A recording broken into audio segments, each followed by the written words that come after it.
Hallelujah. इसमें मैं आपको बोल रहा हूं कि आपका मसला चाहे जितना मर्जी बड़ा क्यों ना हो, अगर आपको पूरी दुनिया में उसका हल नहीं मिल रहा तो मैं आपको चैलेंज करता हूं, मैं आपको लिख के दे देता हूं कि आप उस मसले के हल के लिए आप इस बाइबल मुकद्दस को लें और इसे पढ़ना शुरू कर दें, इसके मुताबिक जो है अपनी जिंदगी गुजारना शुरू कर दें। मैं ये नहीं कहता कि आप एक दिन में, आप 2 दिन में, आप 1 माह में, 1 साल में आप अपने मसले को हल कर पाओगे, लेकिन मैं आपको गारंटी देता हूं कि बहुत जल्द जो है आप अपने मसले के हल के साथ, आप अपनी गवाही के साथ, आप अपनी बरकत के साथ जो है आप वापिस आओगे।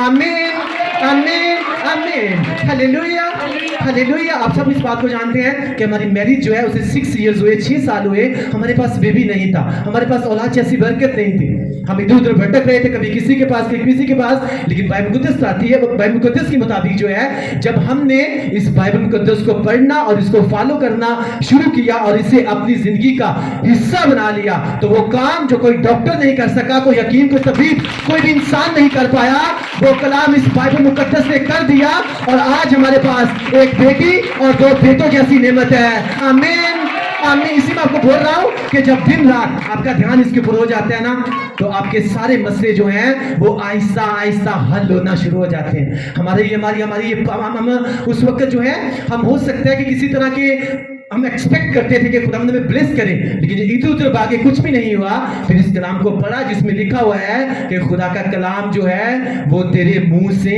ना हटे, दिन रात तेरा इसी के ऊपर ध्यान रहे, तब तू खुशहाल होगा और मैं तुझे खूब कामयाब करूंगा।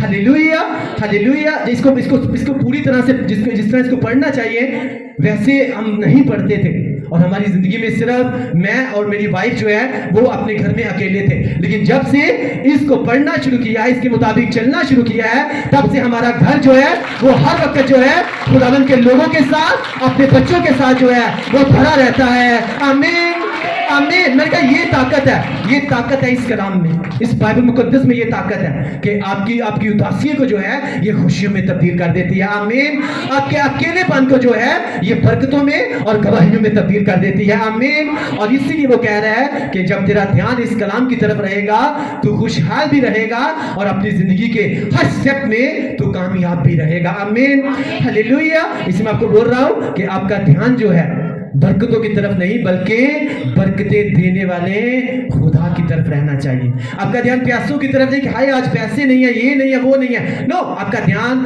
पैसे देने वाले खुदा की तरफ होना चाहिए। आमीन। अगर आज आप खुदा के साथ चल रहे हैं, आपके पास पैसा नहीं है, डोंट वरी, चलते रहे, एक टाइम आएगा कि वो इतने पैसे मुहैया करेगा, आप इधर जाएंगे आपको वो पैसे मुहैया करेगा, आप इधर जाएंगे वो आपके कदमों में जो है वो धन दौलत को रख देगा। आमीन। वो ऐसा खुदा है, वो ऐसा खुदा है जिसको आप मानते हैं। इसलिए दुनियावी लालच में चक्कर में पड़ के कभी भी उसकी हजूरी से मत भाग जाइएगा, क्योंकि वो आपके लिए जो उसने रखा हुआ है, जो कुछ आपके लिए वो करना चाहता है, वो आपकी एक्सपेक्टेशन से बाहर है, वो आपकी सोच से बाहर है, जो खुदावंद आपको मुहैया कर सकता है। हालेलुया।